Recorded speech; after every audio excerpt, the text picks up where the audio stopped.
ضد له ولا مثل له ونشهد أن سيدنا وسندنا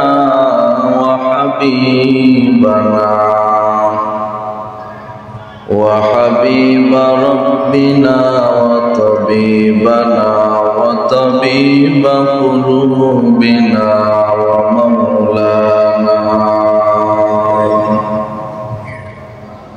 ومولانا محمدا عبده ورسوله صلى الله تعالى على سيد الأنبياء والمرسلين وعلى آله وأصحابه أجمعين. دو حلقة دو حلقة أعوذ بالله من الشيطان الرجيم.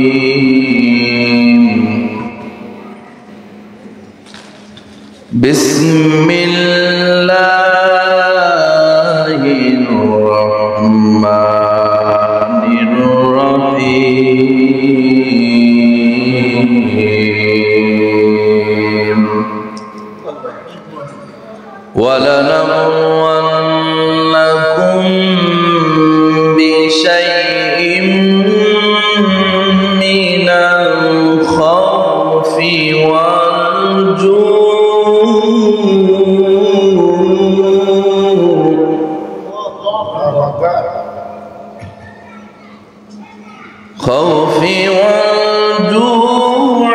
ونقص من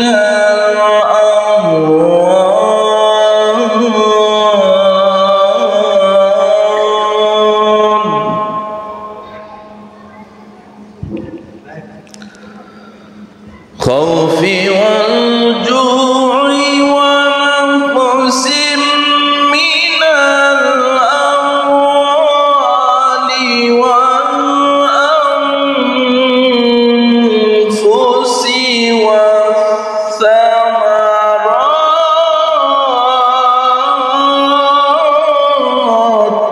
الله أكبر.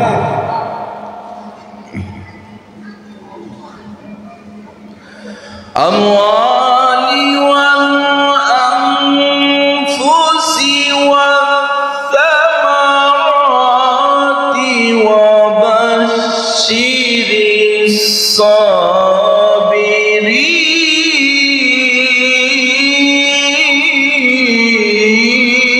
الصابرين.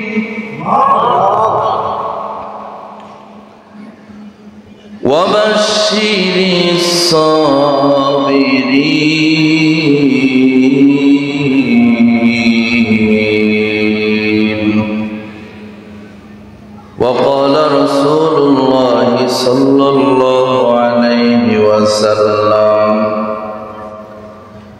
الصبر مواد الجنة. إن الله وملائكته يصلون على النبي يا أيها الذين آمنوا صلوا عليه وسلموا تسليما. اللهم صل على سيدنا مولانا محمد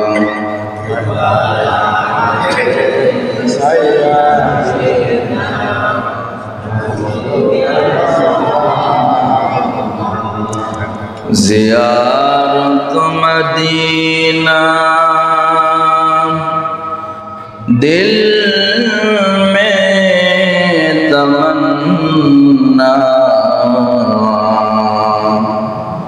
نہیں ہے میرے پاس सफर की समाना अल्लाहुम्मा सल्ली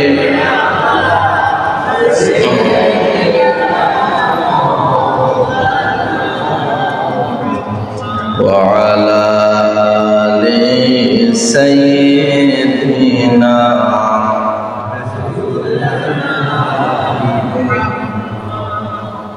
मुहम्मद ने आकर कुफर को मिटाया, कुफर को मिटाकर सदाकत बताया। अल्लाहुम्मा सल्ले सय्यिदिना मौलाना मुहम्मद व अला आलि शाफिअना महबूब किया सल्ली अला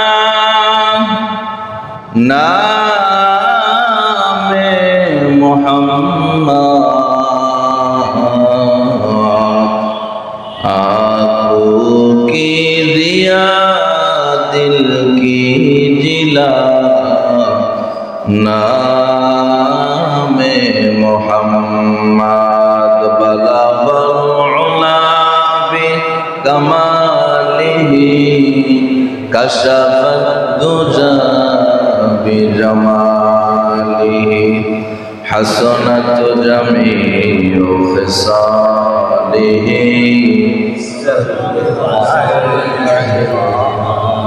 ला इलाहा इल्लल्लाह ला इलाहा इल्लल्लाह ला इलाहा ला इलाहा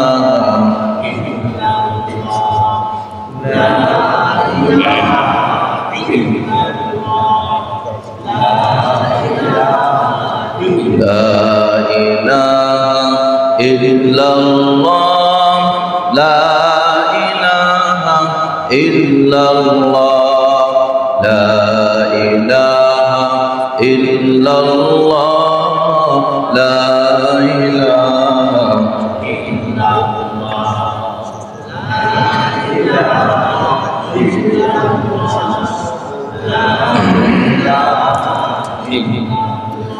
ला इलाहा इल्लल्लाह मुहम्मदुर रसूलुल्लाह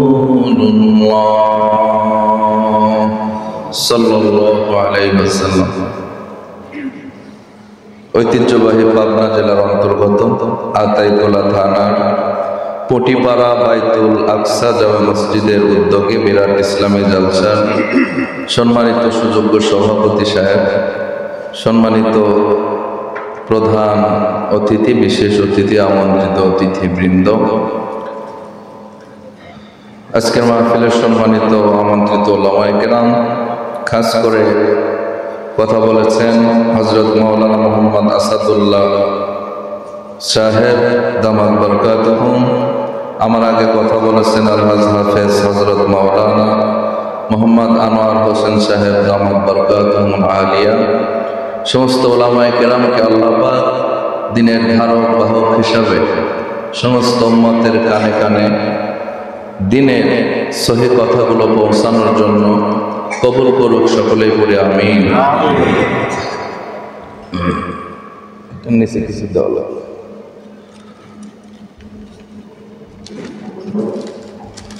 সম্মানিত প্রিয় উপস্থিতি, সুদূর বগুড়া থেকে যোগাযোগ করে আপনাদের এলাকার কৃতি সন্তান হযরত মাওলানা আসাদুল্লাহ ভাই, আমার প্রিয় বড় ভাই, আমাকে এ পর্যন্ত যোগাযোগ করে, অনেক ভালো মানুষ, অনেক নরম মনের মানুষ। ভাইজান এ পর্যন্ত যোগাযোগ করে এনেছেন ভাইজানের পরিবার পরিজনকে আল্লাহ পাক রহম করুক, সকলেই বলি আমিন। এছাড়াও স্টেজে বসে আছেন গণ্যমান্য ব্যক্তিবর্গ, এই মসজিদের সম্মানিত কমিটির সদস্যবৃন্দ, সভাপতি, সেক্রেটারি, ক্যাশিয়ার সহ দিনদার মুসলমান ইমানদার প্রিয় যুবক ভাই, বৃদ্ধ বাবাজি, পর্দার অন্তরালে অবস্থানরত শ্রদ্ধা মা এবং বোনেরা, আমরা মহান রব্বুল আলামিনের দরবারে শুকরিয়া আদায় করি যে মহান রব্বুল আলামিন দুনিয়ার সমস্ত ঝামেলাকে উপেক্ষা করে সুস্থ শরীরে আজকে জুমার রাত, এই বরকতময় রাত, বরকতময় জায়গায় আল্লাহ পাক বরকতময় মজলিসে আসার বসার তৌফিক দান করেছেন। সে মহান স্রষ্টার দরবারে অবনত চিত্তে অধীর আগ্রহে অন্তর খুলে শুকরিয়া আদায় করি, আলহামদুলিল্লাহ। লক্ষ কোটি দরুদ ও সালাম মহান নেতার প্রতি, যিনি ছিলেন রহমাতুল লিল আলামিন, সাইয়্যিদুল মুরসালিন, ইমামুল মুরসালিন, খাতামুন নবিয়্যিন, জনাবে মুহাম্মদুর রাসূলুল্লাহ সাল্লাল্লাহু আলাইহি ওয়াসাল্লামের উপর। সম্মানিত প্রিয় মুসল্লিবৃন্দ, কেমন আছেন আপনারা? আলহামদুলিল্লাহ, আলহামদুলিল্লাহ আলা কুল্লি হাল। আমি আতাইতুল্লাহ অনেক মাহফিলে এসেছিলাম, আপনারা অনেক ইসলাম প্রিয়, কোরআনের কথাগুলো দিলের কান দিয়ে শোনেন এবং সুন্দরভাবে মাহফিলগুলো সফল করেন আল্লাহর রহমতে। আপনাদের জন্য এজন্য আমার খাস দিলের দোয়া, আল্লাহ পাক এ আতাইকুল্লাহবাসীকে ইসলামের জন্য কবুল করুক, আবারও করে আমিন। অনেক কথা বলেছেন সম্মানিত ওলামায়ে কেরাম, কাজ করে আমার পূর্বে কথা বলেছেন অনেক জ্ঞানী মানুষ, প্রবীণ আলেমে দ্বীন হযরত মাওলানা আনোয়ার হোসেন সাহেব দামাত বরকাতুহুল আলিয়া। উনি কথা তো ঠিক মতো বলতেই পারেননি। আপনারা যে হারে বৃষ্টির মতো দান করেন, এই মসজিদ এত ব্যয় করে এত দূর পর্যন্ত নিয়ে এসেছেন, আপনারা অনেক দানবীর টাকাওয়ালা, আল্লাহ দিয়েছেন, সেই টাকা আল্লাহর জন্য দান করেন। আল্লাহ পাক আপনাদের কবুল করুক বলে আমিন। পরিশেষে আমি শেষমেশ কোরআনুল কারিমের সূরাতুল বাকারা, সবচেয়ে বৃহত্তম সূরা, এই সূরা বাকারার 155 নম্বর আয়াত তেলাওয়াত করলাম। এই আয়াতের আলোকে বিশ্বনবীর অসংখ্য অগণিত বাণী তথা হাদিস থেকে ছোট্ট একটি হাদিস পড়েছি। আল্লাহ পাক আয়াত ও হাদিসের আলোকে আমলের নিয়তে ইখলাসের সাথে আমাকে কিছু কথা বলা, আপনাদেরকে আমলের নিয়তে ইখলাসের সাথে কিছু কথা শ্রবণ করার তৌফিক দান করুক, সকলে পড়ে আমিন। সাউন্ড একটু কমাও তো, একটু বেশি বেশি হালকা কমাও, ভিতরে তো সাউন্ডটা বেশি। সম্মানিত প্রিয় হাজিরিন, সূরাতুল বাকারা 155 নম্বর আয়াত। আল্লাহ পাক সমস্ত বিশ্ববাসীকে জানিয়ে দিয়েছেন যে তোমরা যদি আমার সফলতা চাও, জান্নাতি হতে চাও, দুনিয়াতে কিছু পরীক্ষা দিতে হবে। কি দিতে হবে? পরীক্ষার মাধ্যমে, যাচাই বাছাইয়ের মাধ্যমে সফল কাম কারা আর সফল কাম হবে না যারা, এই দুই দলকে আল্লাহ পাক দুই স্থান পরিশেষে দিবেন। কিয়ামত হিসাবের পরে আল্লাহ পাক না হয় জান্নাতে দিবেন, না হয় জাহান্নামে দিবেন। তো আল্লাহ পাক বলেছেন যে যদি জান্নাতে যেতে চাও তাহলে তোমাদের অনেক পরীক্ষা দিতে হবে। আমার আজকের আলোচ্য বিষয় সূরা বাকারার 55 নম্বর আয়াতের আলোকে আল্লাহ পাক বলেছেন 5টি পরীক্ষা। কয়টি পরীক্ষা? 5টি। এই 5টি পরীক্ষা যদি তোমরা দিয়ে সফল কাম হতে পারো, আমি আল্লাহ তোমাদের জান্নাত নসিব করে দেব। বলেন সুবহানাল্লাহ। আল্লাহ পাক বলেছেন ওয়ালা নাবুলু ওয়ান্নাকুম, অবশ্যই আমি আল্লাহ তোমাদের পরীক্ষা নেব। পরীক্ষা নেওয়ার আগে একটু শব্দ বললেন লামে তাকিদ দিয়ে, ওয়ালা নাবুলু, অবশ্যই পরীক্ষা নেব। আল্লাহ তাআলার সব কথাই দামি, চিরন্তন সত্য, মহামূল্যবান। তারপরে আল্লাহ পাক তাকিদ দেওয়ার কোনো কারণ থাকে না, কারণ কোরআনের সব আয়াত, সব সূরা, সব কথা সত্য না মিথ্যা? সত্য। তারপরেও তাকিদ মাঝে মাঝে দিয়েছেন, কসম মাঝে মাঝে দিয়েছেন, এজন্য যে বান্দারা যেন সেই কথাগুলোকে অনেক মূল্যায়ন করে, অনেক গুরুত্বপূর্ণ মনে করেন। সুবহানাল্লাহ। আল্লাহ বলেছেন ওয়ালা নাবলুওয়ান্নাকুম বিশাইইম মিনাল খাউফ। আল্লাহ পাক রব্বুল আলামিন বলেছেন অবশ্যই অবশ্যই তোমরা কি ভেবেছো পরীক্ষা ছাড়া তোমাদেরকে জান্নাত দিব না? জান্নাতি যদি হতে চাও আমি আল্লাহর কিছু পরীক্ষায় তোমাদের উত্তীর্ণ হতে হবে। পরীক্ষায় যদি উত্তীর্ণ হতে পারো বান্দা, আমি আল্লাহ তোমাদেরকে আমার সবচেয়ে সফলতা, আমার সবচেয়ে পুরস্কার জান্নাত তোমাদের দান করে দেব।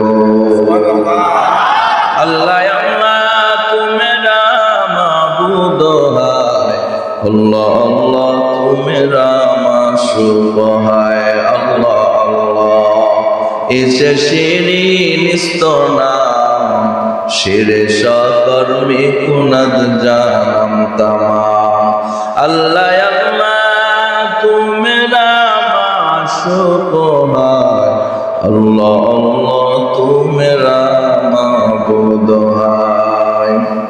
পরীক্ষা নেওয়ার কথা বলার আগে আল্লাহ পাক তাকিদ দিলেন, লামে তাকিদ, গুরুত্ব দিয়ে তাকিদ দিয়ে আল্লাহ পাক রব্বুল আলামিন বললেন আল্লাহ পাকের সব কথা সত্য। পৃথিবীতে 150,000 বছর হয়ে গেল, আজ পর্যন্ত কোরআনের একটা সূরা, একটা আয়াত, একটা শব্দ, একটা নুকতার ভুল কেউ ধরতে পারল না, ঠিক কিনা?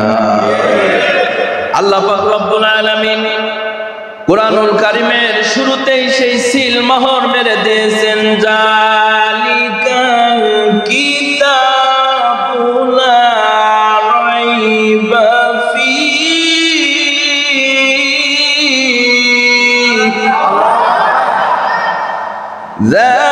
জালিকাল কিতাবু লা রাইবা ফীহি হুদাল লিল মুত্তাকিন।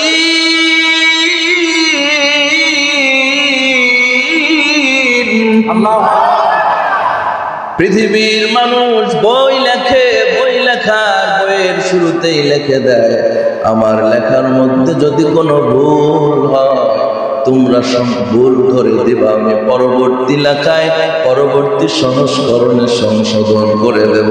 কিন্তু আল্লাহ পাক রব্বুল আলামিন কোরআনের প্রথমে আল্লাহ তাআলা বলে দিলেন এটা এমন একটা গ্রন্থ, এটা এমন একটা কিতাব, এই কিতাবের মধ্যে কোনো ভুল নাই, ভুল ধরার মতো কোনো সন্দেহ নাই। বলেন সুবহানাল্লাহ। ই কালামে জিন্দা কুরআনে হাকিম তাকাসারাত আনহু আফহামুর রিজালি বাকা কুরআন কালামুল্লাহ বাশানুম কদিমাস্তি কদিমাস্তি নঈনো। আল্লাহ পাক রব্বুল আলামিন এই কোরআনের মধ্যে, আল্লাহ পাক রব্বুল আলামিন এই কোরআনের মধ্যে সর্বপ্রথমেই গ্যারান্টি দিয়ে দিলেন এই কোরআনে কোনো ভুল নাই, ভুল ধরার মতো কোনো দুঃসাহস নাই। এজন্য এই কোরআনের সব কথাই সত্য। তারপরেও আল্লাহ পাক রব্বুল আলামিন এই কোরআনের মধ্যে কিছু কিছু আয়াত, কিছু কিছু সূরার শুরুতে কসম দিয়েছেন, তাকিদ দিয়েছেন। অনেক সূরার শুরুতে কসম দিয়েছেন ওয়াল আসর। আমার পূর্বের সম্মানিত বক্তা বলেছেন যে এই সূরার কথা বলেছেন, যে কসম দিয়ে বলেছেন, শপথ করে বলেছেন, সময় বা কালের শপথ করে বলেছেন, বিভিন্ন জায়গায় শপথ করলেন। আমি যে আয়াতের আলোচনা করব সেই আয়াতে আল্লাহ পাক গুরুত্ব দিয়ে বললেন, আল্লাহ তাআলা সেই আয়াতকে তাকিদ দিয়ে বললেন ও বান্দা বান্দীরা এই আয়াতটা তোমাদের জন্য বড় গুরুত্বপূর্ণ। এই আয়াতের মধ্যে আমি কিছু তোমাদের পরীক্ষার কথা বলবো, সেই পরীক্ষাগুলোর মধ্যে যদি তুমি উত্তীর্ণ হতে পারো আমি আল্লাহর সফলতা জান্নাত পেয়ে যাবে। ইল্লাল্লাযীনা আমানু ওয়া আমিলুস সালিহাতি লাহুম জান্নাত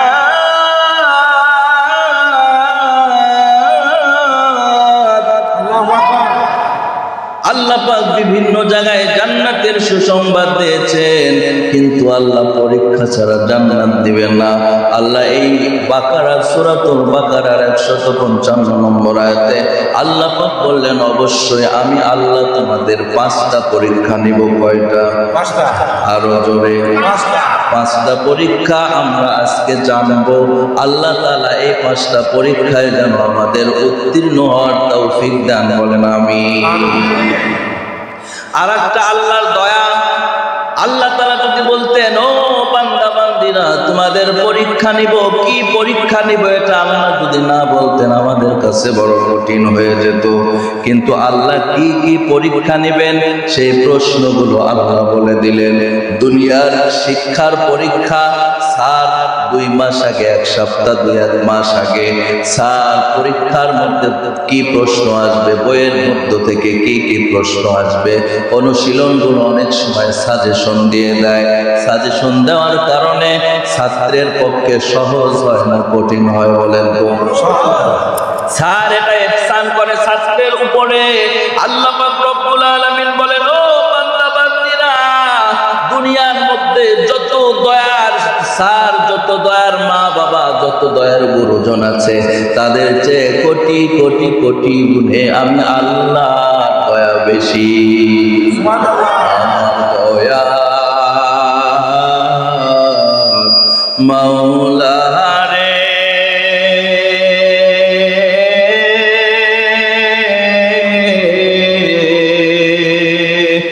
আমার দয়ার মাবুদ রে, তোমাকে বুঝি মোরা পাইলাম না, তোমাকে পা এবার আসে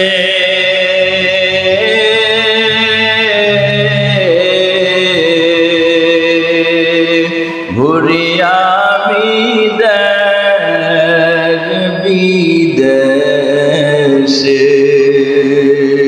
তারপরেও তোমায় বুঝি পাইলাম না। আমার দয়ার মাওলা রে,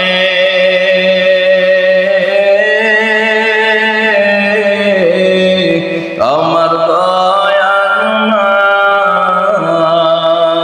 মাবুদ রে, তোমাকে বুঝি মোরা পাইলাম না, তোমাকে পা এবার আসে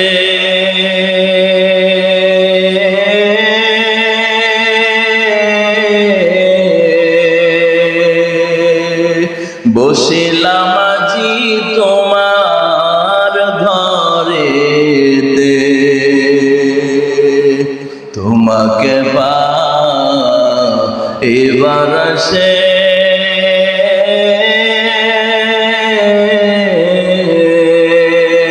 বসিলাম মোরা কোরআনের মাহফিলে, তারপরেও তোমায় কি মোরা পাইব না। আমার দয়ার মাওলা রে,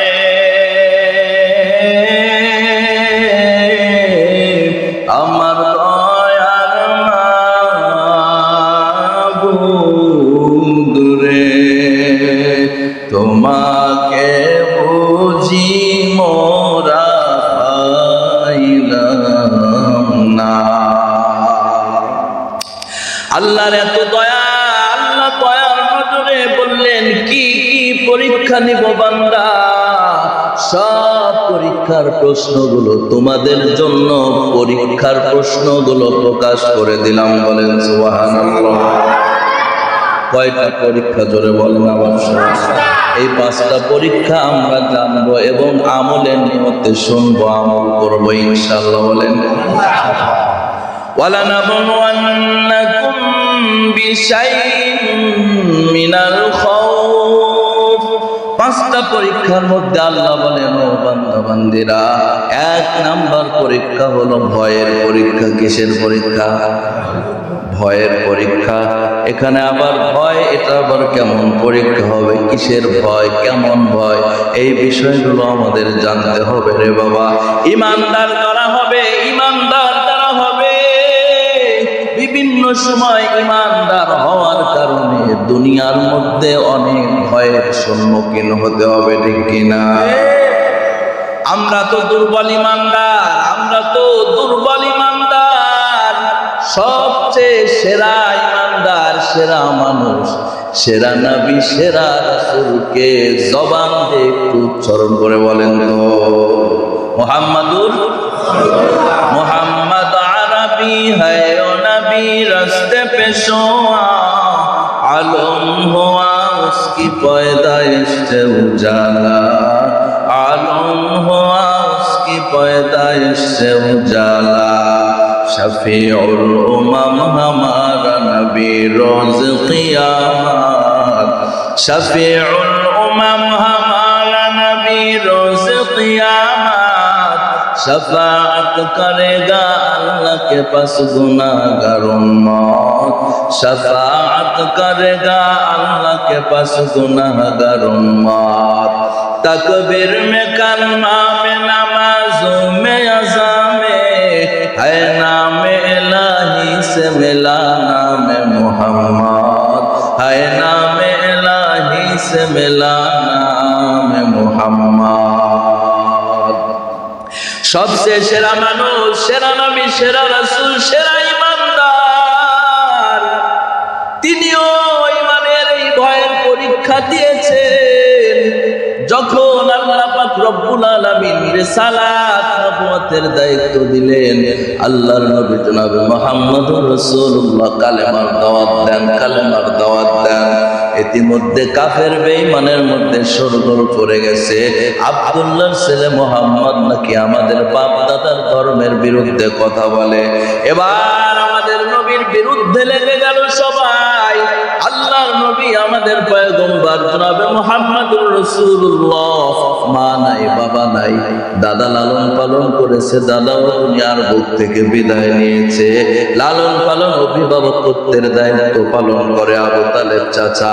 আবু তালেবের কাছে কাফের বেঈমানের দল আবু তালেবের কাছে এসে জানায়, ও আবু তালেব, তোমার ভাতিজাকে সামলাও, তোমার ভাতিজা আমাদের বাপ দাদার ধর্মের বিরুদ্ধে কথা বলে।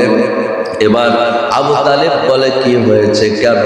বলে, এবার কাফের বেঈমানের দল আবু তালেবকে বলে, তোমার ভাতিজা যদি ওই এক আল্লাহর কালেমা বন্ধ না করে, তোমার ভাতিজাকে আমরা হত্যা করে ফেলবো। নাউজুবিল্লাহ জোরে বলে।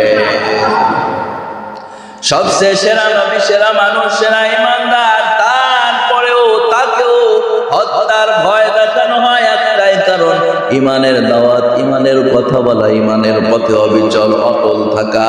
তাহলে বোঝা যাচ্ছে নবীকে যেরকম ভয়, নবীকে আল্লাহ ভয়ের পরীক্ষা নিয়েছেন। কিয়ামত পর্যন্ত যারা ইমানদার হবে বিভিন্ন সময় বিভিন্ন ভয়ের পরীক্ষা দিতে হবে, ঠিক কিনা? ভাইরা আমার, বন্ধুরা আমার, এবার আল্লাহর নবী যখন কালেমার দাওয়াত দিয়ে ঘরে ফিরলেন, আবু তালিব ডাক দেয়া বলে, ভাতিজা শোনো, তোমার বিরুদ্ধে কিছু লোক এসেছিল, তোমাকে হত্যার ভয় দেখায়। আল্লাহর নবী ডাক দেয়া বলে, ও চাচা, আমার মা নাই, বাবা নাই, আপনি একমাত্র আমার অভিভাবক, ওরা আমাকে হত্যার ভয় দেখায়। চাচা শুনে রাখে, আমি মুহাম্মাদের জীবন যদি চলে যায়, এক ফোঁটা রক্ত থাকা পর্যন্ত আমি আল্লাহর কালেমার দাওয়াত থেকে পিছপা হব না। বলেন সুবহানাল্লাহ। ভাইরা আমার, বন্ধুরা আমার, আল্লাহর নবীকেও হত্যার হুমকির ভয় দেখানো হয়েছে।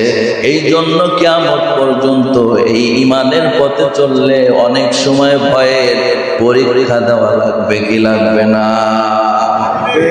এবার আল্লাহর নবী কালেমার দাওয়াত দেন, কারো পরোয়া করেন না, কাউকে দেখে ভয় পান না।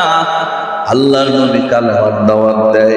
আস্তে আস্তে আস্তে আস্তে আস্তে আস্তে মুসলমানের পক্ষে কালেমার দাওয়াত কবুল করে ইসলাম ইমানের লোকজন বেড়ে যাচ্ছে, সাহাবায়ে কেরাম বেড়ে যাচ্ছেন। এবার কাফের বেঈমানেরা বুদ্ধি করলো কি করা যায়, মুহাম্মদকে কেমনে হত্যা করা যায়। কাফের বেঈমানের দল দারুন নাদওয়া নামক সেই বৈঠকখানার মধ্যে সবাই পরামর্শক্রমে সিদ্ধান্ত নিল মুহাম্মদকে আমরা হত্যা করে ফেলবো। কিন্তু কে করবে হত্যা? যে মুহাম্মদকে হত্যা করতে পারবে সৌদি আরবের সবচেয়ে দামি দামি 100টা উট তাকে পুরস্কার দেওয়া হবে। এবার কেউ রাজি হয় না। একজন যুবক দাঁড়ায় গেল, দাঁড়ানোর পরে বলতেছে আমি মুহাম্মদকে হত্যা করব। নাউজুবিল্লাহ বলে একটু জিকির করেন, লা ইলাহা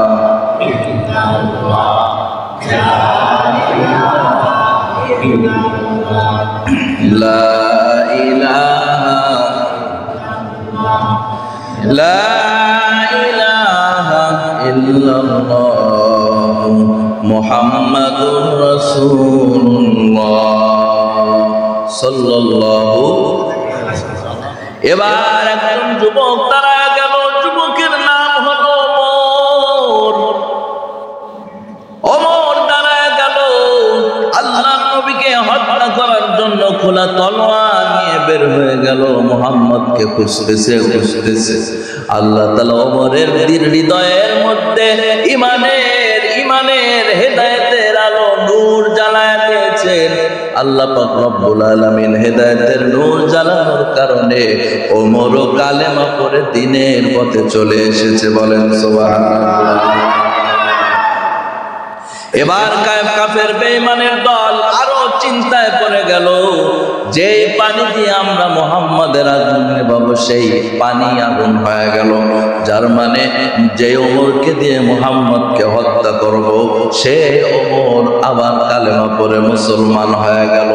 এবার কিছুদিন যেতে না যেতেই আবার কাফের বেঈমানের দল এবার মুহাম্মদকে হত্যা করার জন্য দারুন নাদওয়াতে বৈঠক ক্রমে সবাই সিদ্ধান্ত নিল কি করে হত্যা করা যায়। সবাই একমত হইল যে একজনকে পাঠিয়ে আমরা সফল কাম হই নাই, একজন যুবককে হত্যার জন্য পাঠায়া আমরা হত্যা করতে পারি নাই। এবার আমরা আমাদের প্রত্যেকটা গোত্র থেকে প্রত্যেকটা বংশ থেকে শক্তিশালী একটা করে যুবক নির্ধারণ করব, মুহাম্মদকে এবার হত্যা করে ছাড়ব। নাউজুবিল্লাহ বলে। ভাইরা আমার, বন্ধুরা আমার, যখন কাফেররা একটা গোত্র থেকে অসংখ্য প্রতিটা গোত্র থেকে একটা করে যুবক নির্ধারণ করে ফেললো, অসংখ্য যুবক হয়ে গেল শক্তিশালী। তারা গভীর রাতে আমাদের পয়গম্বর জনাবে মুহাম্মদুর রাসূলুল্লাহ বাড়ির চতুর্দিক দিয়ে ঘিরে নিল। এবার আল্লাহ পাক রব্বুল আলামিন বলেন, মুহাম্মদ, মক্কার 13 বছর দাওয়াতি কাজ তোমার শেষ, এখন তোমাকে মদিনায় ফিরে যেতে হবে। হিজরত করে মুহাম্মদ, হিজরত করে মদিনার পথে ফিরে যেতে হবে।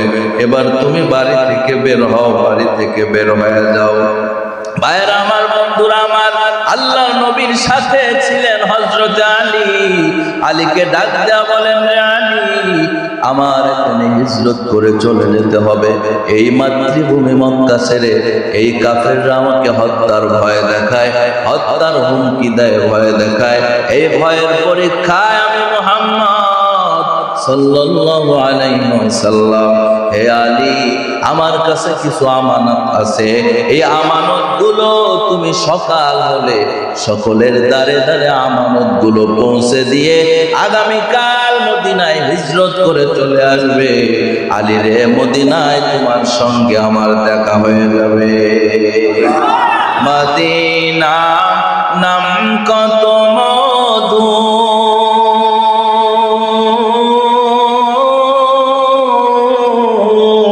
মদিনা আর যে কত দূর।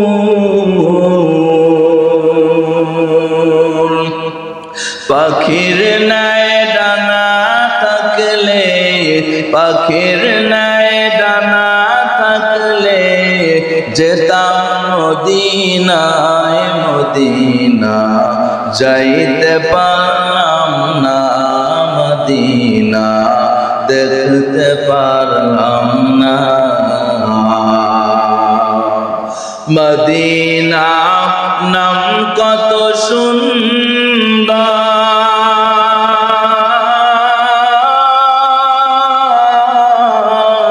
মদিনা কেড়েছে অন্তর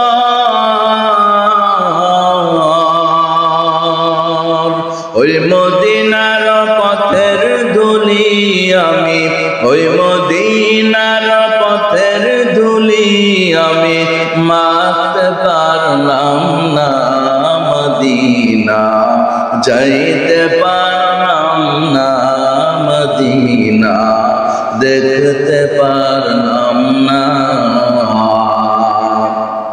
মোরা অসহায় তাই এত দূরে রই আমি অসহায় তাই এত দূরে রই শুধুই সালাম জানাই মদিনা যাইতে পারলাম না মদিনা দেখতে পারলাম না আল্লাহ নবী আলীকে ডাক দেয়া বলে আলী আমার কাছে কাফের বেঈমানের দল ও আমানত রেখেছে দেখো স্বর্ণ অলংকারের ব্যাগ প্রতিটা ব্যাগের উপরে নাম বাবার নাম ঠিকানা লেখা আছে এখানে দেখো অধিকাংশ কাফেররাই আমার কাছে আমানত রেখেছে মুহাম্মদকে হত্যা করতে চায় তারপরেও আমানত মুহাম্মদের কাছে রাখে কারণ মুহাম্মদকে তারা এত বিশ্বাস করত ওই মক্কার কোন কাফের বেঈমানদের লিডার আবু জেহেলকেও এত বিশ্বাস করত না বলেন ঠিক কিনা এত আল আমিন এত সত্যবাদী এত বিশ্বাসী আল্লাহর নবী বলেন আলী এই আমানতগুলো সবাইকে পৌঁছে দিয়ে আসবা আর আমার বেডে তুমি শুয়ে থাকো আলী কখনোই প্রশ্ন করে না ইয়া রাসূলুল্লাহ আমি যদি আপনার ঘরে থাকি আপনাকে ভেবে যদি আমাকে হত্যা করে ফেলে এমন এমন প্রশ্ন তোলেন নাই কারণ সাহাবায়ে কেরাম নবীকে জীবনের চেয়ে বেশি ভালোবেসেছেন ঠিক কিনা এজন্য তারা দুনিয়ার মধ্যে জান্নাতের সুসংবাদ পেয়েছে আর আল্লাহর নবীও বলেছেন লা ইউমিনু আহাদুকুম হাত্তা আকুনা হাব্বা ইলাইহি মিন ওয়ালিদিহি ওয়া ওয়ালাদিহি ওয়ান নাসি আজমাইন দুনিয়ার মধ্যে মা বাবা সন্তান সন্ততি দুনিয়ার সব মানুষের চেয়ে ও আমার উম্মতেরা আমি নবীকে যদি বেশি ভালো না বাসতে পারো কখনোই পরিপূর্ণ ইমানদার হতে পারবা না আর আমি নবীকে যদি ভালোবেসে আমার আদর্শগুলো মানতে পারো মান আহাব্বা সুন্নতি ফাকাদ আহাব্বানি ওয়া মান আহাব্বানি কানা মাই ফিল জান্নাহ আল্লাহর নবী বলেন ও আমার উম্মতের দল আমি নবীকে ভালোবেসে আমার আদর্শগুলো যদি ফলো করে মানতে পারো আমি আল্লাহর নবী কথা দিলাম তোমাদের না নিয়ে জান্নাতে যাব না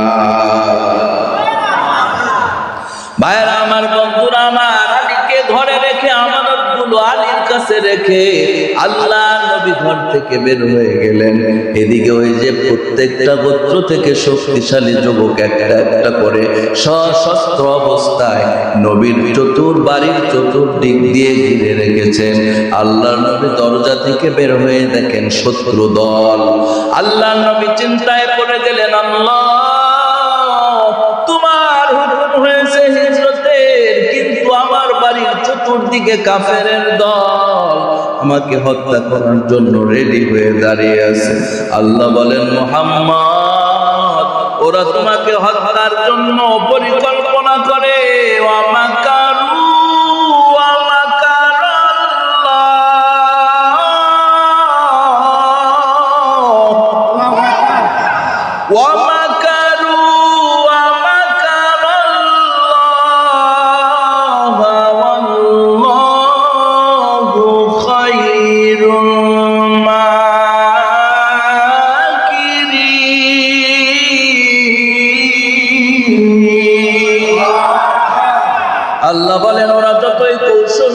না কেন, আমি আল্লাহর কৌশলের কাছে ওদের সব কৌশল বৃথা, আমি আল্লাহর কৌশলের কাছে ওদের সব ষড়যন্ত্র কৌশলগুলো দুর্বল। বলেন সুবহানাল্লাহ। ইন্নাল্লাহা আলা কুল্লি শাইইন কাদির।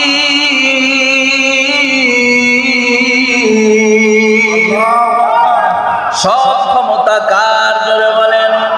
আল্লাহর হাতে সব ক্ষমতা। আল্লাহ বলেন, ও বন্ধু গো, আপনার হাতে এক মুষ্টি বালু নিয়ে তাদেরকে নিক্ষেপ করে দেন। আল্লাহ নবী প্রশ্ন তোলে নাই, আল্লাহ ওরা সশস্ত্র অবস্থায় দাঁড়িয়ে আছে, আমি এক মুঠ বালু, তাও আবার এক মুঠ বালু যদি সামনে নিক্ষেপ করা হয়, সাইডে ডানে বামে পিছনে কারো চোখে যাবে নাকি? কথা বুঝতেছেন আমার? কথা কি বোঝা যায়?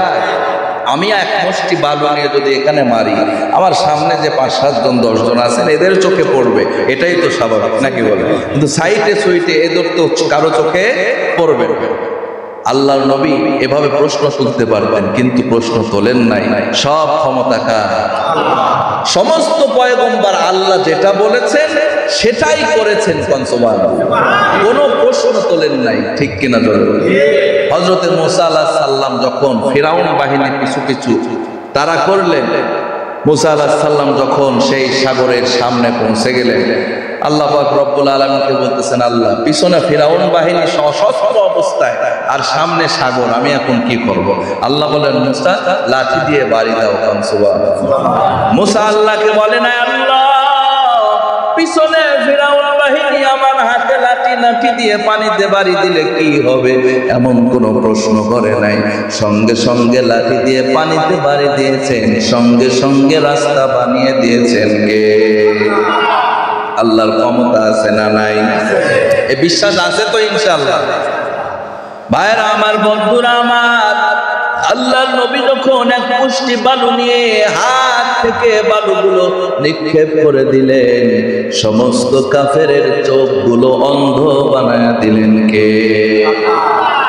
আল্লাহর নবী বের হয়ে গেলেন। বের হয়ে হযরত আবু বকর রাদিয়াল্লাহু তাআলা আনহুকে প্রায় 6 মাস আগে বলেছিলেন যে, বন্ধু আবু বকর, হিজরত করে চলে যেতে হবে মদিনায়, আর হিজরতের সঙ্গী হবে তুমি আবু বকর। কন্যা সুবহানাল্লাহ। আবু বকর রাদিয়াল্লাহু তাআলা আনহুর বাড়ির দরজায় গিয়ে আস্তে করে ডাক দেয়, আবু বকর। সঙ্গে সঙ্গে দরজা খুলে দিয়ে আহলান সালাম, আল্লাহর নবীকে সাধুবাদ স্বাগত জানিয়ে হাজির হন। আল্লাহর নবী বলেন, আবু বকর, আস্তে করে ডাক দিলাম, গভীর রাত, এই রাতে কি তুমি ঘুমাও নাই? আস্তে করে ডাকলাম, তুমি এক ডাকেই দরজা খুলে দিলা। হযরত আবু বকর ডাক দিয়া বলেন, ইয়া রাসূলুল্লাহ, ইয়া হাবিবাল্লাহ, সেই যে 6 মাস আগে আপনি আমাকে বলেছেন রে আবু বকর, হিজরতের সঙ্গী তুমি হবে, সেই 6 মাস আগে থেকে একটা রাতও আমি আবু বকর বিছানায় পিঠটা লাগাই নাই। কেমনে জান্নাতের টিকিট দুনিয়ায় পেয়েছেন গো? নবীকে এত ভালোবেসেছেন। কুলিন কুনতুম তুহিব্বুনাল্লাহ,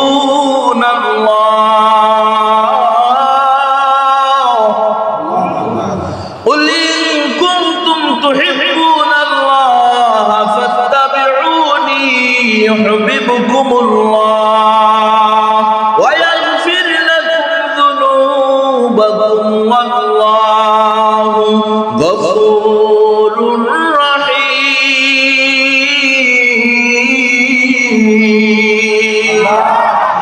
কেমন ভালোবাসার মজিদ প্রমাণ দেখিয়ে দিয়েছে। 6 মাস ধরে নবীর ভালোবাসায় আবু বকর বিছানায় পিঠটা লাগায় দেয়। আল্লাহর নবী ডাক দিয়া বলে, আবু বকর, কেন তুমি বিছানায় পিঠ লাগাও নাই? আবু বকর ডাক দিয়া বলে, ইয়া রাসূলুল্লাহ, ইয়া হাবিবাল্লাহ, আমি আবু বকর যদি বিছানায় পিঠ লাগায়া ঘুমাই, আর আপনি যদি আমার দরজায় এসে দাঁড়ায়া থাকে, আপনি নবীর বড় কষ্ট হবে, এই কষ্ট আমি আবু বকর সইতে পারবো না। ইয়া রাসূলুল্লাহ, ইয়া হাবিবাল্লাহ, এজন্য আমি আবু বকর ঘুমাই নাই।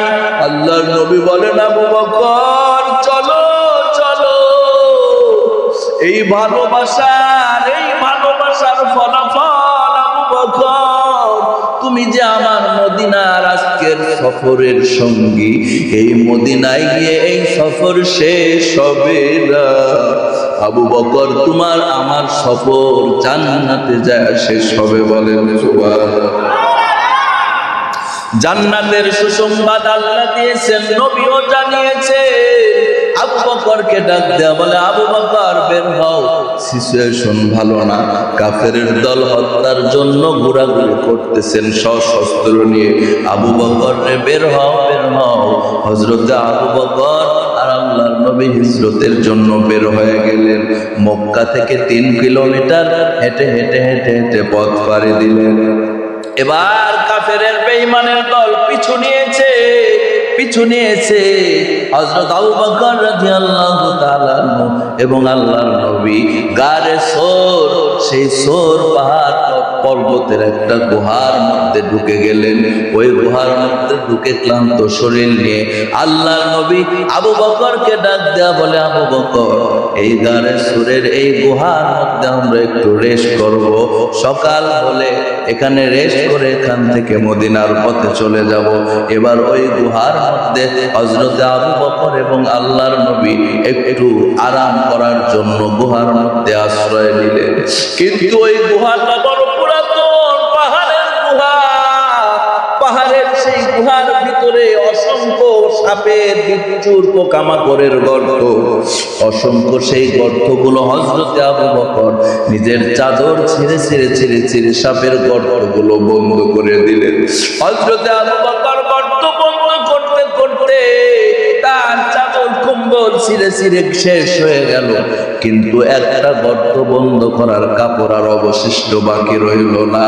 হযরত আবু বকর রাদিয়াল্লাহু তাআলা ওই গর্তের উপরে পা দিয়ে বন্ধ করে আল্লাহর নবীকে রানের উপরে নিয়ে আবু বকর বসে আছেন। আল্লাহর নবী ক্লান্ত হয়ে গিয়েছেন।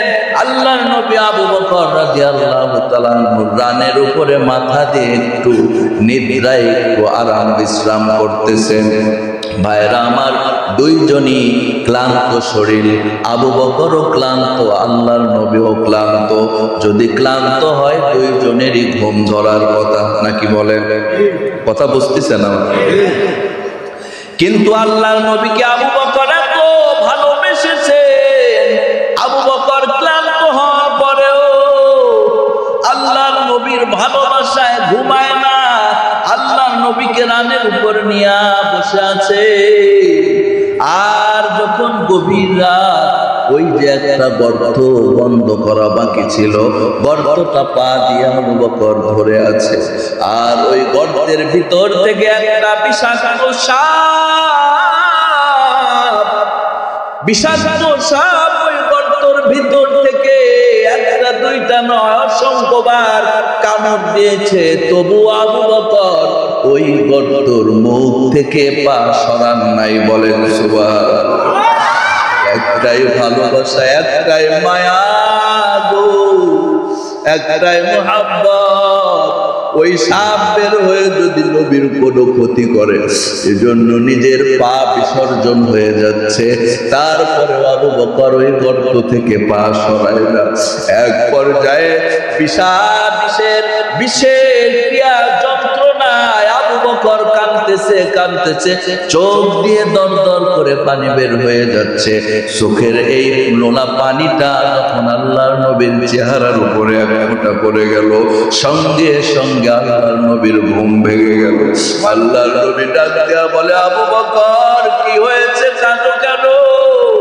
আবু বকর বলে, ইয়া রাসূলুল্লাহ, প্রত্যেকটা গর্ত বন্ধ করেছিলাম, একটা গর্ত বাকি ছিল ইয়া রাসূলুল্লাহ। ওই গর্ত আমি বন্ধ করতে পারি নাই, এজন্য পা দিয়ে আমি বন্ধ করে রেখেছিলাম। অসংখ্যবার ওই গর্ত থেকে সাপ আমাকে কামড় দিয়েছে। আল্লাহর নবী ডাক দেয়া বলে, আবু বকর কি বন্ধ করেছো? আবু বকর ডাক দিয়া বলে, যদি সাপ এসে আপনাকে কামড় দেয়, দংশন করে। আল্লাহর নবী বলে, আবু বকর না, এই গর্তের সাপ বহু বছর ধরে অপেক্ষায় গো, এই সাপ বহু বছর ধরে অপেক্ষায় আছে। এই রাস্তা দিয়ে আমি নবী হিজরতে যাব, এই গুহায় আমি আশ্রয় নেব, এই গুহায় আমি আশ্রয় নেব, আর এই সাপ নবীর চেহারা দেখে ধন্য হবে। বলে সুবহানাল্লাহ। ভাইরা আমার, বন্ধুরা আমার, এবার আল্লাহর নবী বলেন, আবু বকর বারবার তোমাকে কামড় দিয়েছে জন্য যে ওই সাপ গর্ত থেকে বের হয়ে আমার এই নুরানি চেহারাটা দেখতে পারে নাই, তার আর এই চেহারা আমাকে দেখার সময় তার আর সহ্য হয় নাই, এজন্য তোমার পায়ে কামড় বসিয়ে দিয়েছে রে আবু বকর। আল্লাহ নবী দোয়া করে থুতু লাগায় দিলেন কামড়ের স্থলে, সঙ্গে সঙ্গে আবু বকরের সব বিষ ক্রিয়া দূর করে দিলেন কে? এদিকে কাফের বেঈমানের দল পিছু নিয়েছে এমন অবস্থায়, এমন নিকটবর্তী অবস্থায় চলে এসেছে, ওই গারে সুরের মুখের একদম নিকটে চলে এসেছে।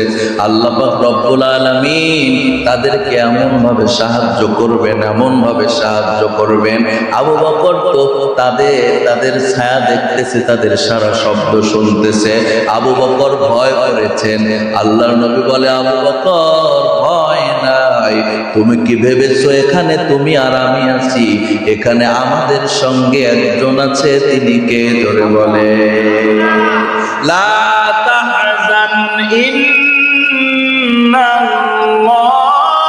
ইন্নাল্লাহা মা'ানা। আল্লাহু আকবার বলে। ও আবু বকর, ভয় নাই, ভয় নাই, এখানে আমরা দুজন নয়, আমাদের সঙ্গে আল্লাহ রব্বুল আলামিন আছেন। ভাইরা আমার, বন্ধুরা আমার, এবার কাফেররা যখন ওই গুহার মুখে চলে আসলো, আর এক কদম গেলেই ওই গুহা দিয়ে নজর পড়বে আবু বকর এবং আল্লাহর নবীকে তারা দেখে ফেলবে। সঙ্গে সঙ্গে আল্লাহ পাক রব্বুল আলামিন কুদরতি ভাবে ওই গারে সুরের মুখটা মাকড়সার জাল দ্বারা বন্ধ করে দিলেন। শুধু তাই নয়, একটা কবুতরের বাসা আল্লাহ তাআলা কুদরতি ভাবে তৈরি করে দিলেন। ওই কবুতরের বাসার মধ্যে ডিম নিয়ে কবুতরটা বসে গেছে। এই ব্যবস্থাগুলো করে দিয়েছিলেন কে? কেন করেছেন? কাফেররা যেন মাকড়সা কবুতরের বাসা এগুলো দেখে চিন্তা করে এই জায়গা দিয়ে কখনোই ঢুকতে পারে না, কারণ এই মাকড়সার জাল কবুতরের বাসাটা আগে থেকে যদি করা থাকে, এই গুহা দিয়ে মানুষ ঢুকবে, এটা সম্ভব। বাঁচিয়েছেন কে? হেফাজত করেছেন কে? আল্লাহ পাক রব্বুল আলামিন যদি হেফাজত করেন, পৃথিবীর কেউ কি কোনো ক্ষতি করতে পারে? এই বিশ্বাস আমাদের আছে না ভাই? তাহলে পরীক্ষা কয়টা? ওয়ালানাবলুওয়ান্নাকুম বিশাইইম মিনাল খাউফ। এক নাম্বার ভয়ের পরীক্ষা, আল্লাহ নবীকে তারা হত্যার ভয় দেখিয়েছেন। কিয়ামত পর্যন্ত নবীর উম্মতদেরকে অনেক সময় অনেক কারণে ঈমানের পথে চলার জন্য অনেক সময় বিভিন্নভাবে ভয় দেখানো হয়, কি হয় না? আল্লাহ পাক সমস্ত ভয়ের মুহূর্তগুলো, ভয় থেকে আমাদেরকে সাহায্য দিয়ে আল্লাহ পাক হেফাজত করুক, বলেন আমিন। পাঁচটা আমি অবশ্যই আপনাদের সাথে আলোচনা করব, আমিও এবং আপনারাও আমল করব তো ইনশাআল্লাহ। 2 নাম্বার, ওয়ালানাবলুওয়ান্নাকুম বিশাইইম মিনাল খাউফি ওয়াল জু। 2 নাম্বার হলো ক্ষুধা বা অভাবের পরীক্ষা। কিসের পরীক্ষা? ক্ষুধা বা অভাব। আল্লাহ পাক রব্বুল আলামিন বলে, ও ঈমানদারের দল, অনেক সময় তোমাদের অভাব অনটন হবে, অভাব অনটন ক্ষুধা হবে, এটাই তোমাদের জন্য পরীক্ষা। এই পরীক্ষায় যদি উত্তীর্ণ হতে পারো, আমি আল্লাহ তোমাদের জান্নাত দান করে দেব।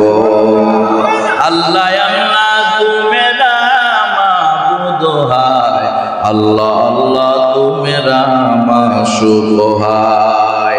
ঈমানদাররা এই ক্ষুধা বা এই অভাবের সময় পরীক্ষায় উত্তীর্ণ হবে কিভাবে? ঈমানদাররা যখন অভাবে পড়বে, আল্লাহর রাস্তায় ধৈর্য ধারণ করবে, কখনোই তারা হারামের ধারে কাছে যাবে না, ঠিক কিনা? আর যদি আমরা পরীক্ষায় ফেল করি এভাবে যে অভাব ক্ষুধা অনটনের মধ্যে আমরা হারামের কাছে যাই, কি করি? হারাম অনেক ধরনের আছে, সুদ ঘুষ অনেক বিষয় আছে না নাই? এদিকের লোক অবশ্যই এগুলো সুদ বা ঘুষের ব্যবসা করে না, নাকি আছে না নাই? বেজার হবেন ভাই। এই সুখে যদি আপনার আমার এই শরীর তৈরি করি, আল্লাহ পাক জাহান্নামের আগুন আমাদের জন্য ওয়াজিব করে দেবে। আর যদি ক্ষুধা এবং অভাবের সময় আল্লাহর উপর শুকর আদায় করি, ধৈর্য ধারণ করি, আল্লাহ পাক জান্নাতের খাবার রেডি করে রাখবেন। কোন সুবহানাল্লাহ। ওয়ালানাবলুওয়ান্নাকুম বিশাইইম মিনাল খাউফি ওয়াল জু, অভাবের অভাব হবে, অভাব হবে, তারপরেও বান্দাগুলো হারাম খাবেও না। এই বান্দাগুলোর জন্য আল্লাহ জান্নাতের খাবার রেডি করে রাখবেন। হযরতে কাজী আবু বকর রাহমাতুল্লাহি আলাইহি, ইনি আবার ওই হযরতে আবু বকর রাদিয়াল্লাহু তাআলা আনহু নয়, কিন্তু ইনি হলেন তাবিঈদের যুগে একজন বান্দা, নাম হলো কাজী আবু বকর। কি জোরে বলেন, একটু জোরে বলেন, কষ্ট হচ্ছে আপনাদের? কাজী আবু বকর, ইনি কিন্তু হযরতে আবু বকর সাহাবী নন, খলিফা নন, ইনি হলেন তাবিঈ, একজন তাবিঈ যুগের একজন বান্দা, একজন গরিব মানুষ কাজী আবু বকর। এই কাজী আবু বকর একদিন, দুই দিন, 3 দিন পর্যন্ত না খেয়ে আছে। কয়দিন? 3 দিন পর্যন্ত না খেয়ে আছে। 3 দিন চলে গেছে, কোনো খাবার পেটের মধ্যে নাই। এই কাজী আবু বকর একটা কাজের সন্ধান করতেছে, যদি কারো বাড়ি কাজ করা যায়, কাজ করে আমি একটু আহারের ব্যবস্থা করব হালাল পন্থায়, তারপর আমি কাজী আবু বকর হারামের দ্বারে কাছে যাব না। কন্যা সুবহানাল্লাহ। এবার কাজের জন্য চেষ্টা করতেছে। হঠাৎ করে রাস্তার কিনারায় দেখে একটা লাল কাপড় দিয়ে মোড়ানো, কাপড়ের মধ্যে একটা স্বর্ণ অলংকারের একটা গহনা। বলেন সুবহানাল্লাহ। যেই স্বর্ণ অলংকারের গহনা বিক্রি করলে তার 1 দিন 2 দিন নয়, কয়েক মাস কয়েক বছরের খাবারের সংসার খরচের ব্যবস্থা হয়ে যাবে। কাজী আবু বকর চিন্তা করলো, এই জিনিসটা আমি যে পেলাম, এটা তো আমার জন্য হালাল হবে না, নাকি বলেন? হালাল। কিন্তু আমরা যদি হতাম, চিন্তা করতাম 3 দিন না খেয়ে আসি, আল্লাহ মনে এটা আসমান থেকে দিয়েছে। কথা কোন না কেন ভাইয়েরা আমার, বন্ধুরা আমার, ওই স্বর্ণ অলংকারটা কারো একজন বান্দার হারিয়ে গিয়েছে। তৎকালীন যুগে আমরা এখন যদি হারানো কোনো বস্তু আমরা খুঁজতে চাই, সন্ধান করতে চাই, আমাদের এই তথ্য প্রযুক্তির যুগে আমরা অ্যানাউন্স করে মাইকে এলান করে দেই, অথবা ফেসবুকে সংবাদপত্রে প্রচার করে দেই। তৎকালীন যুগেও প্রতিটা যুগেই, প্রত্যেকটা যুগেই এই সমস্ত ব্যবস্থা ছিল, কিন্তু বর্তমানে উন্নত তৎকালীন যুগে এই রকম সিস্টেমের না। তৎকালীন যুগে যদি কারো কোনো প্রয়োজনের কোনো বিষয়, কোনো সংকেত জানানোর কোনো প্রয়োজন হতো, পাহাড়ের উপরে লাল পতাকা উত্তোলন করত, সেইখানে লোকজন জড়ো হতো। সেই পাহাড়ের পতাকা দেখে লোকজন জড়ো হওয়ার পরে সেই প্রয়োজনের বিষয়টা প্রচার করা হতো। এবার কাজী আবু বকর হাতের মধ্যে ওই গহনার ফলেটা, গহনার ব্যাগটা নিয়ে চিন্তা করতেছে, এই বিষয়টা, এই জিনিসটা কার? এই জিনিসটা তো আমার জন্য হালাল হবে না, এই জিনিসটা যার, তাকে আমাকে ফিরাইয়া দিতে হবে। ভাইরা আমার, বন্ধুরা আমার, এবার কাজী আবু বকর খুঁজতেছে, এবার খুঁজতে পাহাড়ের উপরে দেখে লাল ফ্ল্যাগ উঠতেছে। ওই পাহাড়ের উপরে চলে গেলেন, যাওয়ার পরে বললেন, শুনলেন একটা মুরব্বী বয়স্ক একটা লোক, সে বলতেছে, আমার মেয়ের জন্য, বিবাহের জন্য, আমার মেয়ের বিবাহের বন্দোবস্ত হয়েছে, আর আমি এই গহনাটা আমার মেয়ের বিয়ের জন্য বানিয়ে বাড়িতে যাচ্ছিলাম, হঠাৎ করে আমার কাছ থেকে গহনাটা হারিয়ে গিয়েছে। কাজী আবু বকর ডাক দেয়া বলে, বাবা, আমার ওই গহনাটা আমার বাড়িতে আছে, আপনি যদি সঠিক তথ্য প্রমাণ দিতে পারেন, আমি আপনার গহনা আপনার কাছে ফিরাইয়া দেব। সুবহানাল্লাহ। ভাইয়ের আমার, বন্ধুরা আমার, এবার ওই গহনার মালিককে কাজী আবু বকর রাহমাতুল্লাহি আলাইহি বাড়িতে নিয়ে গেলেন। বাড়িতে নেওয়ার পর তথ্যর প্রমাণ সঙ্গে সঙ্গে তার কথার সাথে মিলে গেল। তার কথার সাথে মিলে যাওয়ার পর তার হাতে তার গহনাটা ফিরায় দিলেন। বলেন সুবহানাল্লাহ। এবার তার দামি গহনা পাওয়ার পরে ওই মুরব্বী আল্লাহর বান্দাটা খুশি হয়ে 10 স্বর্ণ দিরহাম, স্বর্ণের 10টা দিরহাম তাকে উপহার দেওয়ার জন্য প্রস্তাব করলো। কাজী আবু বকর ডাক দিয়া বলে, ও আল্লাহর বান্দা, আমি 3 দিন হলে না খেয়ে আছি, আপনার এই চেনটা নিয়েই তো আমি আমার পেটের ক্ষুধা নিবারণ করতে পারতাম, সেটা করি নাই, কেননা সেটা আমার জন্য হালাল হবে না। আর আপনি যে আমাকে 10টা স্বর্ণ দিরহাম দিচ্ছেন, এই স্বর্ণ দিরহামটা হাদিয়া দিচ্ছেন, এটা আমার জন্য হালাল। আমি 3 দিন না খেয়ে আছি, আপনি যে 10 দিরহাম দিচ্ছেন এটা তো হালাল, তারপরে আমি নিতে পারতাম, কিন্তু এটা আমি নেব না। কারণ আমি যেই উপকার, এই যেই ভালো কাজটা করেছি, এই কাজের মূল্য আপনার কাছ থেকে নয়, আপনার আমার মালিক আল্লাহর কাছ থেকে কিয়ামতে নিব। বলেন সুবহানাল্লাহ। এত তাকওয়া নিয়ে তারা চলেছেন, এজন্যই তো তারা জান্নাতি হয়েছেন। আজকে আমরা হালাল হারামের কোনো বিচার নাই, হালাল হারামের কোনো তমিজ নাই, এজন্যই আমাদের ঈমান আজকে বড় দুর্বল হয়েছে রে বাবা। এজন্য ঈমানদার যারা হবে তাদের অনেক সময় এই অভাবের পরীক্ষা আসবে, আর অভাবের সময় ধৈর্য ধারণ যদি করতে পারি, হারাম যদি না খাই, আল্লাহ পাক রব্বুল আলামিন খুশি হয়ে জান্নাতের খাবার রেডি করে দিবেন। সুবহানাল্লাহ। ওয়ালানাবলুওয়ান্নাকুম বিশাইইন মিনাল খাউফি ওয়াল জু'। 1 নাম্বার হলো ভয়ের পরীক্ষা, 2 নাম্বার হলো ক্ষুধার পরীক্ষা, 3 নাম্বার ওয়া নাকসিম মিনাল আমওয়াল।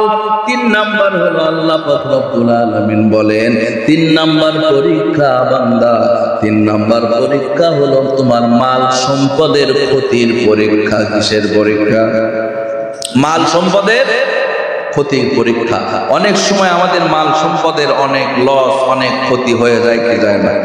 যায় কি যায় না?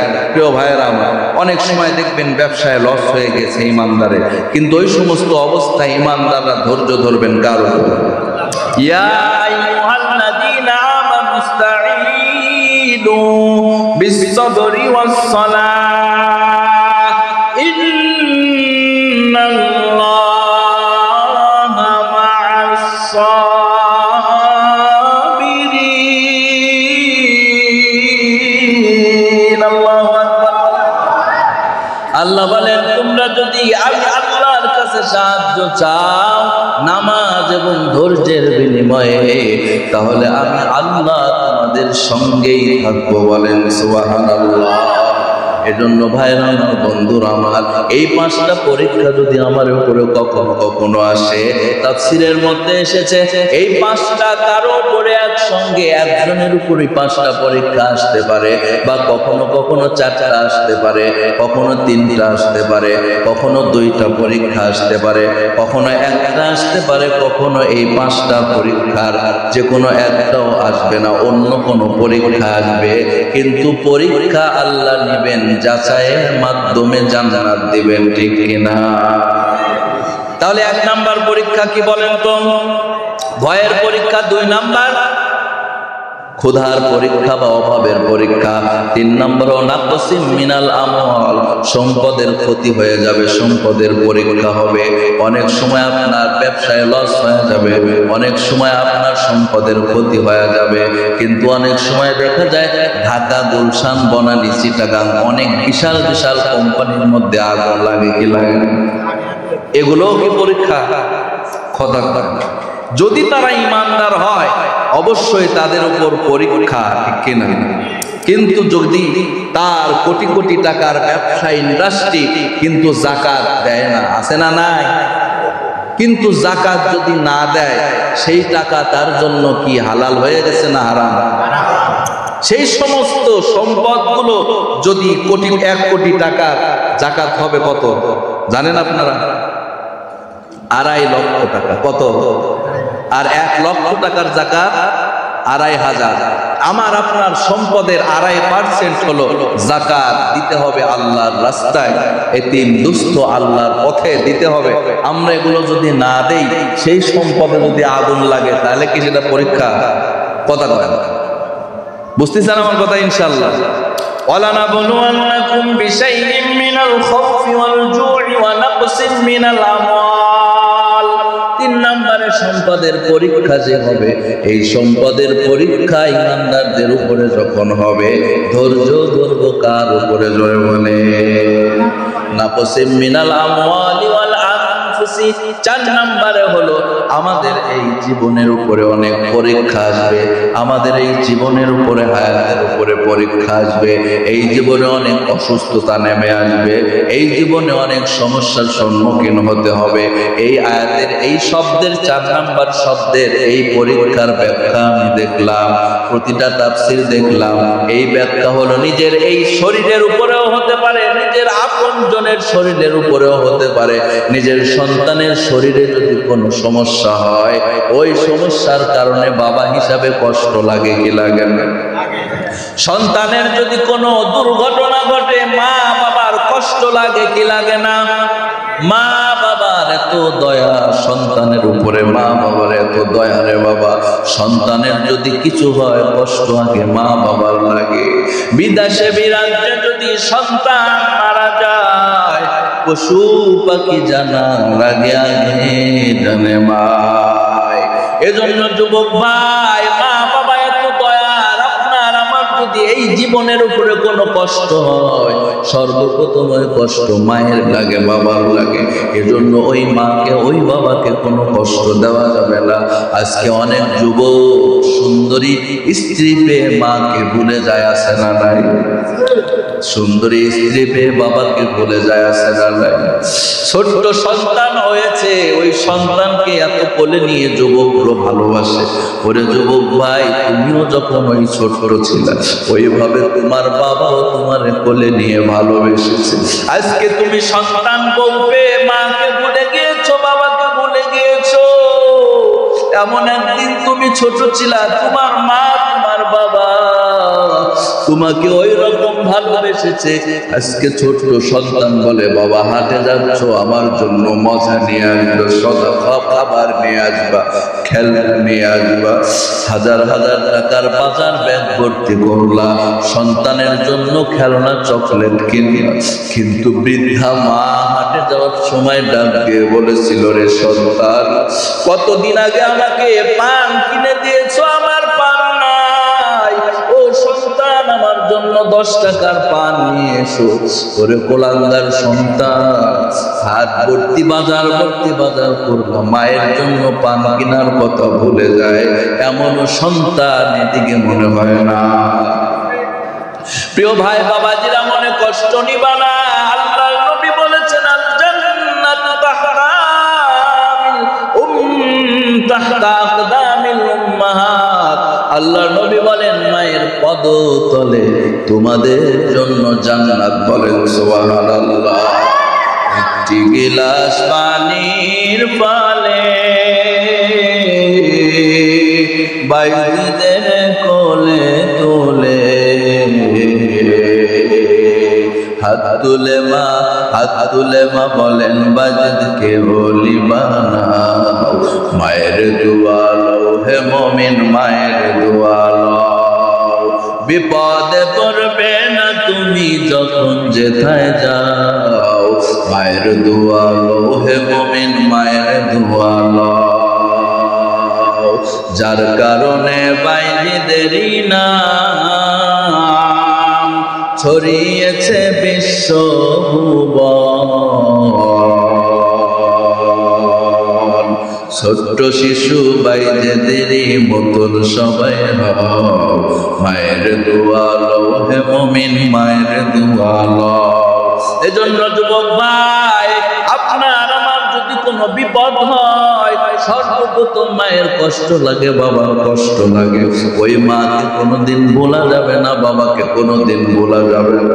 কত সন্তানের কত বিপদে মা কাঁদতে কাঁদতে বেহুশ, তারপরে আমরা সন্তানের দল মাকে ভুলে যাই, বাবাকে ভুলে যাই।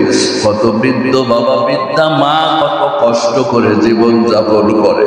কত বাবা খেয়ে না খেয়ে থেকে সন্তান খবর নেয় না। ওই যে একটা প্রবাসী সন্তান বাবা কষ্ট করে অর্থের যোগান দিয়ে ওই প্রবাসে পাঠায়া দিয়েছে। ওই প্রবাসে যাওয়ার পর মাকে ভুলে গেছে, বাবাকে ভুলে গেছে। নিজের স্ত্রীকে, নিজের সন্তানকে টাকা পাঠায়, মার খবর নেয় না, বাবার খবর নেয় না। বহুদিন হয়ে গেছে, মার অন্তরের মধ্যে ছটফট করে সন্তানের সাথে একটু কথা বলার জন্য। গভীর রাতে মা স্বপ্নে দেখে সন্তানের পা সাদা ব্যান্ডেজ করা হসপিটালে, ওই বিদেশের বাড়িতে হসপিটালে ভর্তি হয়ে আছে রে বাবা। এবার মা সকালবেলা ঘুম ভেঙে গেল, মা ওই ছোট্ট নাতিকে ডাক দেয়া বলে, নাতি রে তোমার বাবার সাথে কি তোমরা যোগাযোগ করো না নাকি? এবার ওই ছোট্ট নাতি ডাক দেয়া বলে, দাদি হ্যাঁ, বাবা তো প্রতিদিন ফোন দিয়ে কথা বলে, মার সাথে আমার সাথে কথা বলে। এবার ওই বুড়ি মা ডাক দেয়া বলে নিজের নাতিকে, তোর বাবা যখন ফোন দিবে আজকে আমার সাথে একটু কথা বলাবি। কতদিন হয়ে গেল আমার সন্তানদের দেখি না, কথাও বলি না। এবার ছোট্ট নাতি বলে, ঠিক আছে দাদি, বাবা কথা এবার ফোন দিলে তোমাকে কথা বলাবো। এবার ওই বিদেশ থেকে ওই সন্তানটা কল দিয়েছে।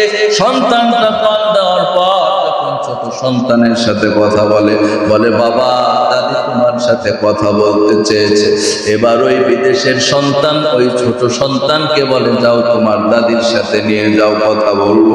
এবার যখন দাদির কাছে ওই ছোট্ট নাতি এনে ফোন হাতে তুলে দিয়েছে, এবার ফোনটা হাতে নিয়ে ওই বিদেশের সন্তানের সাথে মা বলে, ও সন্তান কতদিন হয়ে গেল তোর মুখে আমি মা ডাক শুনি নাই। এবার চোখের পানি ছেড়ে দিয়ে মা বলে, সন্তান কতদিন হয়ে গেল তুমি বিদেশে গেছো, তোমার মুখে মা শুনি নাই। আজকে হঠাৎ করে আমি জানতে পারলাম তোমার পা ভেঙে ব্যান্ডেজ হয়ে হসপিটালে ভর্তি হয়ে আছে।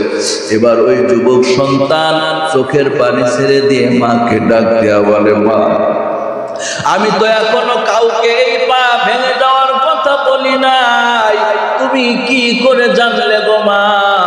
মা ডাক দেয়া বলে, সন্তানের যদি কোনো বিপদ হয় সর্বপ্রথম মায়ের মনে আল্লাহ জানায়া দেয় রে।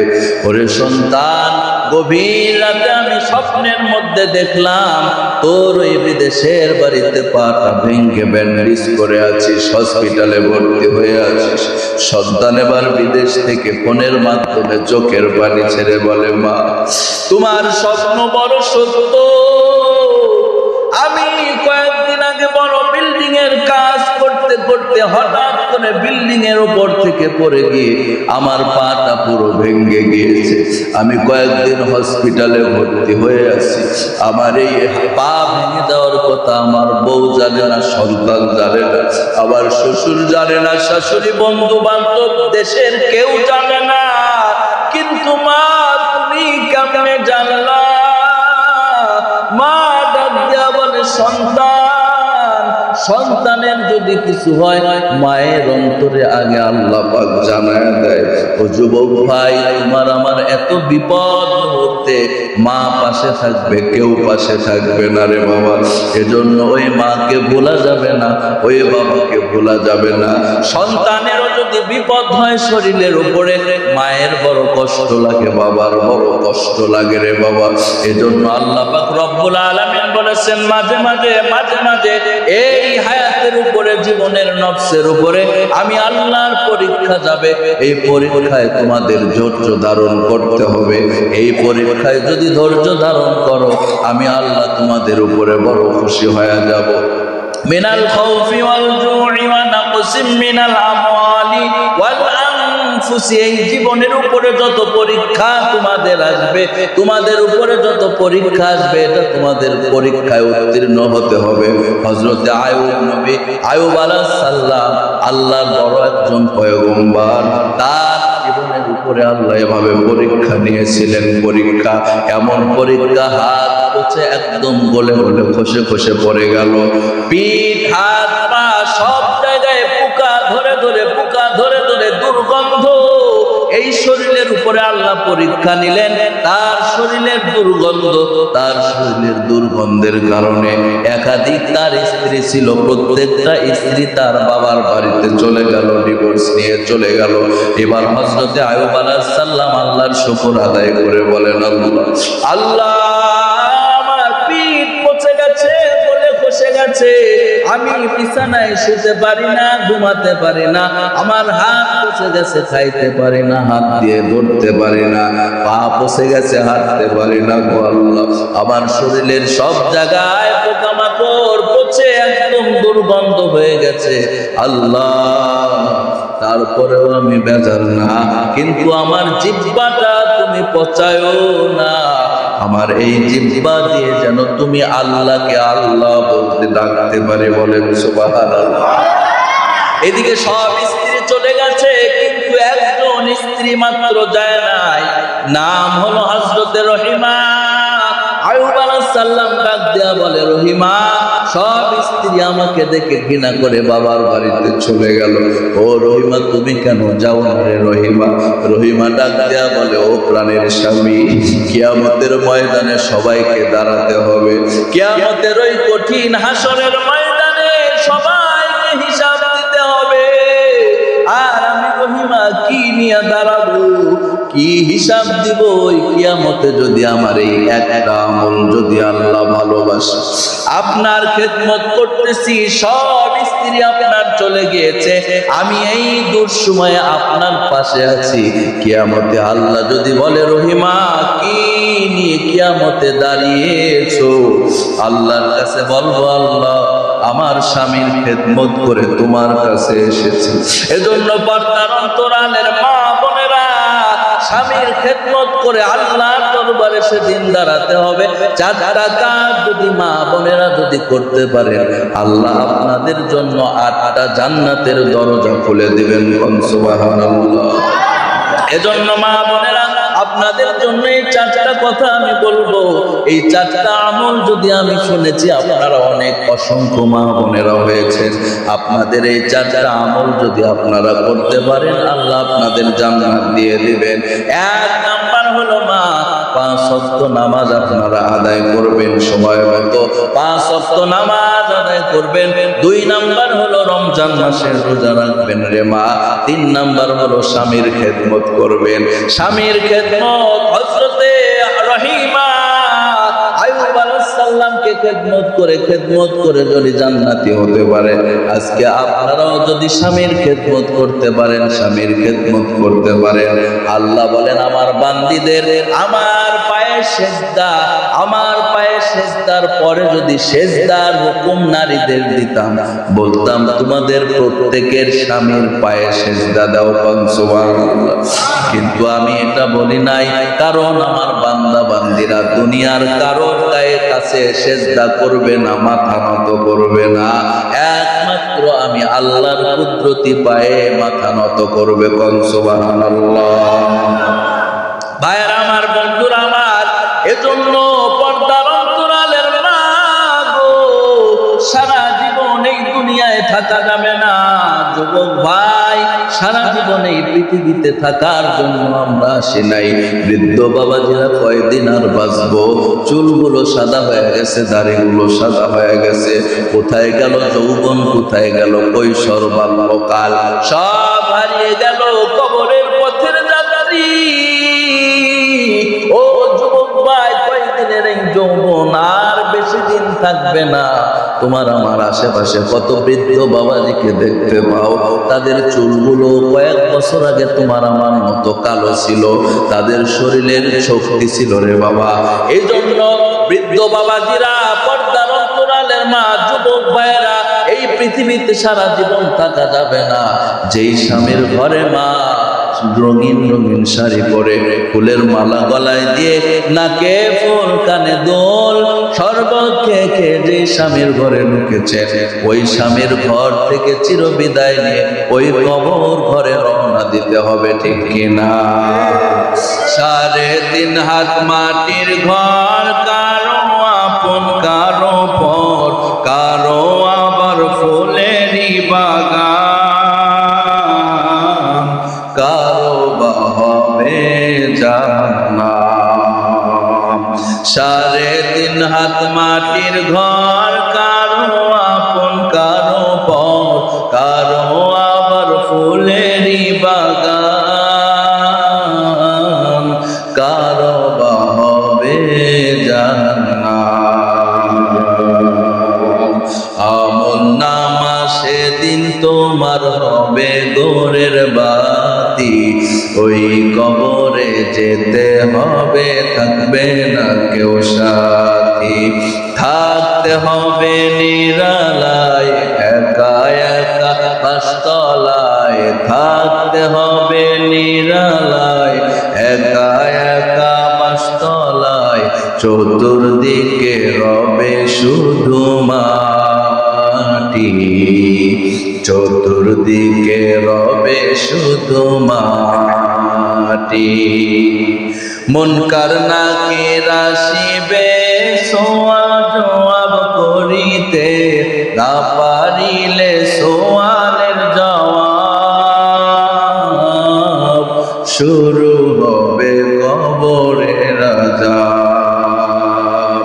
আমলনামা সেদিন তোমার হবে গোরের বাতি, ওই কবরে যেতে হবে, থাকবে না কেউ সাথী। এজন্য মা বোনেরা ওই কবরে চলে যেতে হবে, 4টা কাজ করে, 4টা আমল নিয়ে ওই কবরে যেতে হবে। 1 নাম্বার, মা বোনেরা 5 ওয়াক্ত নামাজ আদায় করবেন। 2 নাম্বার, রমজান মাসে রোজা রাখবেন। 3 নাম্বার, স্বামীর খেদমত করবেন। 4 নাম্বার হলো পর্দা করবে। কি করবে? পর্দা। এই পর্দার কথা বললে মা বোনেরা বেজার হয়, ঠিক কিনা? মা বোনেরা বেপর্দা হয়ে যদি ঘোরেন, জান্নাতে যাওয়া সম্ভব হবে না। আমরা আলেমদের, ইমামদের, মুয়াজ্জিনদের, উলামায়ে কেরামদের স্ত্রী মেয়েরা যদি পর্দা করতে পারে, আপনারা কেন পারবেন না? আপনাদের মনটা কি চায় না আলেম সমাজের মতো পর্দা করে একটা জান্নাতি নারী হয়ে যাবেন? এজন্য মা বোনেরা এই 4টা আমল আপনাদের পায়ে হাত দিয়ে আমি বলে গেলাম, অবশ্যই 4টা আমল করবেন ইনশাআল্লাহ। ভাইরা আমার, বন্ধুরা আমার, পরীক্ষা কয়টা তাহলে মনে আছে তো ইনশাআল্লাহ? ওয়ালানাবলুওয়ান্নাকুম বিশাইইন মিনাল খাউফ ওয়াল জু'i ওয়া নাকসিম মিনাল আমওয়ালি ওয়াল আনফুস। 4 নাম্বার পরীক্ষায় আমি ছিলাম। এই জীবনের উপরে অনেক পরীক্ষা আসবে, অনেক অসুস্থতা আসবে, অনেক বিপদ আসবে, অনেক অসুস্থ, অনেক রোগ ব্যাধি আসবে। এই রোগ দেওয়ার মালিক কে? জোরে বলেন। এটা হচ্ছে একটা পরীক্ষা। এটা কি? আমরা এই সমস্ত পরীক্ষায় ধৈর্য ধরবো কারো, নাকি বলবো যে আল্লাহ মনে হয় আর কাউকে দেখে না, খালি আমাকেই রোগ ব্যাধি দেয়? এরকম লোক আছে না নাই? এরকম লোক আছে না নাই? আল্লাহ তুমি আমাদের ধৈর্য ধারণ করে পরিপূর্ণ ঈমানওয়ালা বানায় দাও না, আমিন। ভাইয়েরা আমার, বন্ধুরা, শিরক মুক্ত ঈমান না হলে আল্লাহ পাক জান্নাত দিবেন না। আল্লাহর উপর ঈমান রাখতে হবে যে আল্লাহ তুমি অসুখ দিয়েছো, তুমি সুস্থতা দিবে, নাকি বলে? আল্লাহ পাক যদি সুস্থতা না দেন, কোন ঔষধ ভালো করতে পারবে? এই বিশ্বাস আমাদের আছে না নাই? এজন্য ভাইয়েরা আমার, 4 নাম্বার পরীক্ষার আমরা কিন্তু সবাই এই পরীক্ষাটা, আমাদের রোগ ব্যাধি আছে না নাই? অনেক বাবাজিরা অনেক সময় দোয়া চায়, হুজুর ঠিক মতো নামাজ পড়তে পারি না, অনেক হাঁটুতে ব্যথা, কোমরে ব্যথা, মাজায় ব্যথা, আমি নামাজ সিজদা করতে পারি না, হুজুর দোয়া করবেন। এগুলো পরীক্ষা কার? আল্লাহ। আল্লাহ দোয়া করি এ সমস্ত আমাদের বাবাজিরা যারা এখন হাঁটুর ব্যথা, কোমরে মাজার ব্যথা, ঠিক মতো তোমার কুদরতি পায়ে সিজদা দিতে পারে না, এ সমস্ত বাবাজিদের সুস্থতা দান করো, বলেন আমিন। আল্লাহ এই পরীক্ষা, এই 4 নাম্বার পরীক্ষা সহজ, এই পরীক্ষাগুলো আমাদের উপরে আমাদের আসান করে দাও, কোন আমিন। ভাইয়েরা আমার, বন্ধুরা, 5 নাম্বার পরীক্ষা আমি বলবো, তার আগে আমার পূর্বের বক্তাগুলো আপনাদের অনেক অনেক অনেক আপনাদের সাথে শরীক হয়েছেন, আপনারা দিয়েছেন এই ঘরে, আমার হাতেও আপনারা কিছু কিছু দিবেন, মুসাফির মানুষ। এজন্য আল্লাহর হস্তে আপনাদের এই মসজিদটা দেখে আমার মনটা ভরে গিয়েছেন রে বাবা। এজন্য সর্বপ্রথম কে দিবেন একটু তাড়াতাড়ি আমার হাতে চলে আসেন। লা ইলাহা